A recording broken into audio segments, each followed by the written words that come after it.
Live from the KERN studio, here's Ralph Bailey. Final hour of the broadcast on this Tuesday, 27th day of February. We've still got lots to do in the final hour.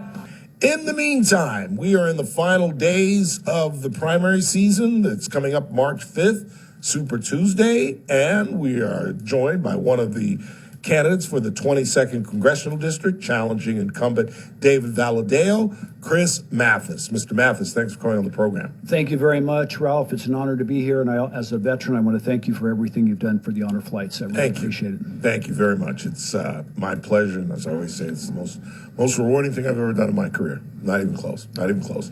Let's begin as we do with every single candidate I have ever interviewed in my 20 years of doing radio. Why are you running for Congress?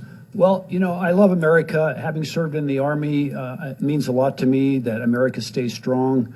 And frankly, Ralph, I don't see that right now. I'm very concerned with starting on the south with our border. You know, America needs to have a secure border. We don't have one. When you have 2.5 million people entering illegally in the last 5 years, something's gone wrong. I'm a son of immigrants. My parents came over in the 50s. But what they did do is both of them worked hard. They became Americans. They learned to love this land. They learned English, and they assimilated, and they adopted our culture. That's what we need. And frankly, it's time that we put Americans first. With that said, what is the solution? The Senate passed a bill led by Oklahoma Senator, who is one of the most conservative Republicans in the Senate. 79-20 it was passed. Speaker Johnson says it's dead on arrival. Would you have voted for that bill? And no, and let me tell you why. I do not believe that you should include the Ukraine aid to the border security. What is more important for America, our southern border security or the Ukraine? We've sent $44 billion to the Ukraine. At this point, we need to come back home, start taking care of our country. And if they want to put a bill that exclusively addresses the border and don't combine it with other issues that, to me, are not as important. Okay, let me then transition, and we'll come back to border. But having said that, are you saying that we should not support Ukraine in their effort against Vladimir Putin? Personally, my position is we have given them enough money. And now it's time to take our resources and bring them home and take care of people here in America. So what do we do about Eastern Europe? Is it your belief that if and when, because if we don't support Ukraine, Vladimir Putin inevitably will possess Ukraine? Is it your belief that he'll stop, that he'll just take Ukraine, that he won't challenge NATO countries like Poland, he won't go after the Baltics? Should we not fight this man? And can America? The thing I don't understand with your position, which is common almost within the Republican Party, we can't do two things. We're America. We can't secure our border and help our allies at the same time. How the Sam Hill did we do Lend-Lease in the 40s? How did we conduct World War II and still deal with American issues? Ralph, it was a different time. We have failed our people in the last 3.5 years. We are not doing our job as from a federal standpoint. We have a president that is not on top of the issues. And at this point, frankly, you're correct. We can't do both at the same time. No, I said we can. Oh, we can. I believe we can. I believe we cannot. Until America gets their border under control, we get this inflation under control, we're a less regulated country. People get back to work. Seniors that are on fixed incomes that frankly are not able to survive because the inflation rate is higher than their Social Security increases. That's what's priority right now. Look, America is not about taking care of everyone. America is about taking care of itself. Let's get back talking with Chris Mathys. He's one of the challengers to David Valadao in the 22nd Congressional District. Let's get back to the bill then. If they took out the Ukrainian aid, would you support what the Democrats compromised to and gave many of the things that the Republican Party asked for? What I would support is a bill that does one thing and one thing only: secure the border, stop the illegal flow of immigrants, make sure that people that come over are here legally. That, to me, is the only thing that it should address. What happens in government, they want to do everything for everybody, and nothing gets done. And that's what's happening right now. I've been to the southern border. It's an embarrassment when you have people coming over. They cross the border. They have an ankle bracelet on that the Border Patrol puts on them. 100 feet down the road, they cut the bracelet off. They take their $500 that they get to our system, and they start applying for benefits. That's not the America that I want to be associated with. I want a secure America. We need immigration. Don't get me wrong. My parents are both immigrants. Keep that in mind. But let's have people come here that love our country, come here legally, and work hard. And it can be done. My own daughter-in-law, I attended her citizen ceremony in Fresno over the weekend. She is now a proud American citizen. She's young. She's only 26 years old, but she did it legally. And she's working. She's in healthcare. She has her LVN. She's now a nurse, and she's making America a proud country, and she's proud to be here. We're talking with Chris Mathys. I'm sorry to keep going back and forth, but I'm just going with the flow here. So what happens if Vladimir Putin is victorious in Ukraine, in your opinion? NATO is a strong alliance. We're going to bring in Sweden. NATO, I strongly believe, will not be pierced by Vladimir Putin or Russia. There's issues with the Ukraine that are between Russia and the Ukraine. Those issues need to be resolved between them.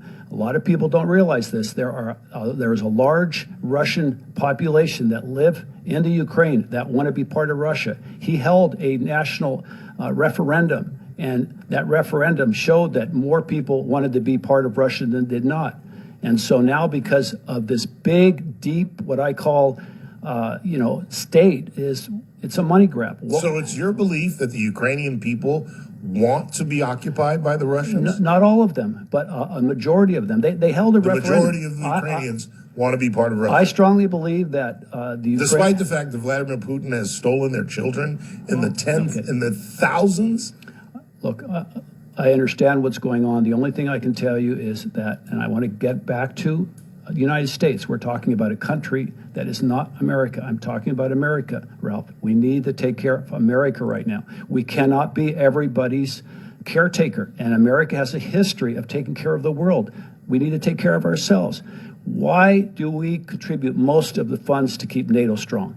It's not our role solely. Because of history, sir. Well, but the history. What if we had taken that position with Hitler? Well, look. Why defend Europe? There were some very smart people, Charles Lindbergh, Joseph Kennedy, the Kennedy patriarch, who believed that. Why defend Europe? Let them defend themselves. It was a completely different scenario because we were attacked in Pearl Harbor. That was a direct attack on America. No, I'm talking about prior to Pearl Harbor. Right. Well, I'm talking about Lend-Lease and providing aid to England and all of Western Europe. Why did we defend them then? I can only tell you America has been the most generous country on the history of this earth, and it's time that America starts taking care of itself, and I strongly believe that. You don't think we're freedom's cop? As unfair as I've always chronicled, it's not fair, but are we not democracy's cop on this planet? We need to be our cop, because the bottom line is, getting back to police officers, they're not getting the support we need. It's an embarrassment that a police officer makes an arrest and 2 days later that same person gets freed so they can commit the same crime again. In my office, I got broken in twice by the same guy within 30 days. And I asked the police, why did this guy hit me twice? Well, we had to release him. And the problem we have in America is we're too soft. We have to be stronger. There has to be accountability. People have to feel safe. And when you have to lock everything up, put everything under lock and key, you have to have dogs in your house for security reasons. Something is going wrong. I don't feel safe in America anymore. We're failing. This current administration is not doing its job. We need to get back to the basics. America, security, support our police.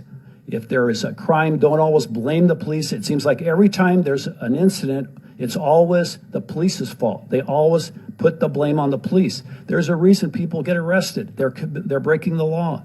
So let's hold them accountable. Look at El Salvador. El Salvador was one of the dangerous countries in the world. They have a new president, Bukele, there. Now it has changed. And why? Because they've incarcerated these criminals and these people that are basically attacking Salvadorans. And it's a safer country. You can look at the statistics. You've got to be tough on crime if you're going to have a healthy country. It's just how it is. Chris Mathys is our guest, along with Melissa Hurtado and Rudy Salas. He is challenging incumbent David Valdez. Let's move on to Israel. What is your position on supporting Israel? My position on Israel is, look, Israel is the one democracy that America has always been able to rely on. And because of that, I believe that we need to stand strong and continue to support Israel, the Israeli people, and make sure that they know that they have a friend they can count on. Keep in mind, this whole thing started when overnight Hamas, they're talking about killing and murdering, took out 1,200 Israelis without any notice, said, we're going to take it. And part of that is not only did they kill all those people, but they took hostages. That's an act of war. Israel has to defend itself. If not, it's going to dissolve as a country. And when you have a neighbor that has tunnels that they're using, like they did in the Vietnam conflict, to basically attack Israelis, you got to go in there and clean it up. And at that point, once that's done, then there has to be a way of working together. But right now, the job has not been completed. So what is the logic in supporting Israel, but not fighting against Vladimir Putin and allowing him to take over Ukraine? To me, there's a big difference between the Ukraine and Israel. Israel has always been a friend of America. Ukraine has a questionable past. Ukraine has corruption issues. You saw that with President Biden and the Burisma gas company and his son being on that board of directors. There's things going on in the Ukraine that don't happen in Israel. Israel's a stand-up country. It's a democracy. They produce many of the things that people use all over the world. They have high levels of technology, of research. And this is a country that has produced and done things. And you can't compare it to Ukraine that frankly has a history of corruption. Look at the history. And I don't think you can compare Hamas to Vladimir Putin, who is scooping up American citizens as he did just a week ago with this ballerina from Los Angeles. Well, let's face it, there's Israelis that should be free that are currently in Gaza that are not being released. Yeah, but Hamas can't blow up the planet. No. Vladimir can. And I don't understand, and this isn't an attack on you, because this is popular within the party. I just don't understand our position, Republican position on this. Well, I think what it is because I just don't believe that Vladimir Putin's going to stop with Ukraine. History tells us dictators and despots don't stop. You know, there's a time in life where you got to take care of your own yard, and at this point, we've reached that point in America. Look, people don't feel comfortable. I have walked many doors here in Kern County, and it's sad when people are reluctant to open the door. They're reluctant to talk to you because they're worried that they don't feel safe. I mean, Raul and I were in a neighborhood today, and the lady said, frankly, if I didn't recognize you, I wouldn't have opened up. I don't feel comfortable. And if something happens, there's no one there to respond. I had a guy that had his whole fence taken out. The guy that did it was under the influence of drugs. Within 24 hours, he was released, and the homeowner had to pay to repair the fence. Yeah. It's just not working. Chris Mathys is our guest, again, a congressional candidate for the 22nd District. Let's move on to I'm running out of time. I don't want to keep you too long. The Alabama case involving in vitro fertilization and embryos. Do you agree with the Alabama Supreme Court that embryos are essentially children? Yes, I do. I'm pro-life. An embryo is obviously the beginning of life, and I believe that life starts at conception and that we need to protect the unborn children. Yeah. This it goes against what Donald Trump, I know you're a huge Trump supporter. Even Donald Trump is in favor of keeping in vitro fertilization alive and disagrees with the Alabama case. Do you disagree with the president? Personally, and again, I think that number one, we need to protect life, and I'll get back to it again. Life starts at conception, and an embryo is part of life. Okay, very good. Final, you made allusions to homelessness. How do we deal with homelessness? That is a growing problem. We see it here. We just had another situation where a local business had their windows blown out. The local businesses downtown Bakersfield are literally spending tens of thousands of dollars each year simply to replace their glass. It's unbelievable. How do we solve this? Well, I think it all starts with, and these statistics are all proven that 70 to 80% of people that are homeless are under the influence of either some form of controlled substance or alcohol. And so the root of the problem is the substance abuse, because once somebody's on meth or another drug, they're no longer able to take care of their own lives.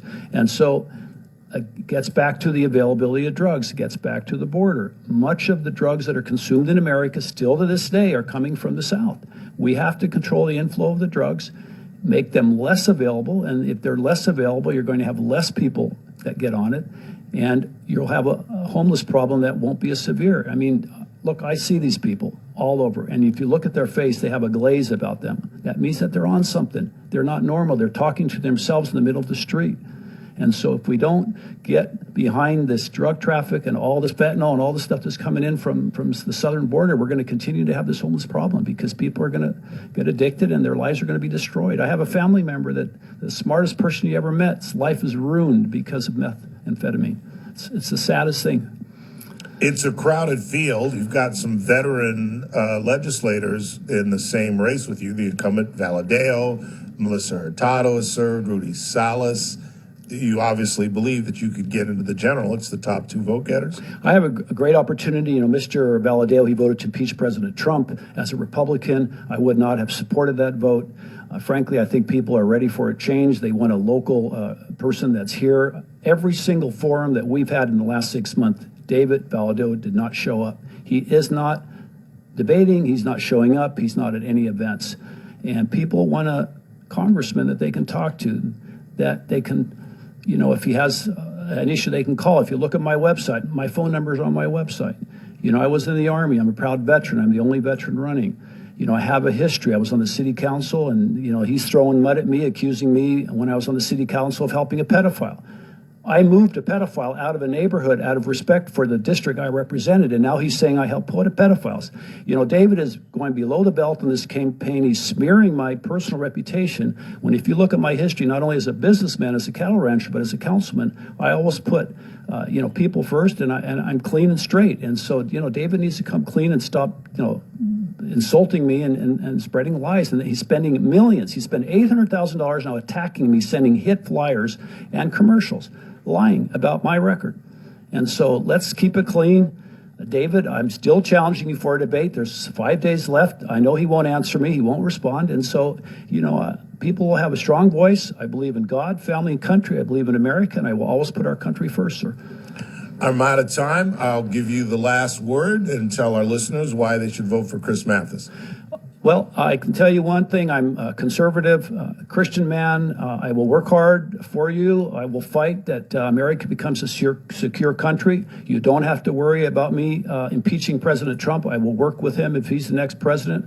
I will support our conservative values, again, of God, family, and country, and make sure that we get this country back and that we put our citizens first and that people can feel safe again and that people can find good jobs. The oil and gas industry is another example. Why does the Sacramento want to ban fracking when that is an essential tool when you're extracting oil from the ground? We have to take advantage of the reserves that we have. We have to take advantage of all the things that California has. I don't believe in a lot of regulation. I believe in making sure our young people can work and that we can survive here and not be hit by all of these things that seem to be impacting everyone. Very good. As we say to all of our candidates, good luck.